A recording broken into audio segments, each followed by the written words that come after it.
Hi everyone. నేను యూఎస్లో ఉన్న దయ్యాల కోటకు వచ్చానండి. మీరు ఎప్పుడైనా దయ్యాల కోట లాంటి ఇళ్ళని చూసారా? నేనైతే ఇదే ఫస్ట్ టైం చూస్తున్నా. అసలు ఇలాంటి ఇంటిని చూడాలంటే నైట్ టైమే చూడాలి. అమ్మో, నాకు కాస్త ధైర్యం తక్కువండి. అందుకని పగలు వచ్చాను.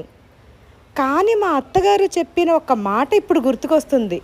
అదేంటంటే, దయ్యాలకు భయపడటం కన్నా మనుషులకే భయపడాలని మా అత్తగారు ఎప్పుడూ అంటుండేవారు. దయ్యాల కన్నా మనుషులే చాలా డేంజర్ అని చెప్పేవారు. అది సరే కానీ, ఈ ఇంటి గురించి మీకు ఒక క్వశ్చన్ అడుగుతాను. ఈ ఇంటి పేరు మీద ఒక ఇంగ్లీష్ మూవీ ఉందండి. ఒకటి కాదు, ఆ మూవీ పార్ట్స్ పార్ట్స్గా వస్తూనే ఉన్నాయి. ఈ మూవీ రియల్ స్టోరీ అంట. ఇప్పుడు గుర్తొచ్చిందా? అయితే కామెంట్లో చెప్తారు కదా. సరే, ఈ ఇంటినైతే నేను బాగా చూసేసి ఎంజాయ్ చేశానండి. నాకైతే దయ్యాలు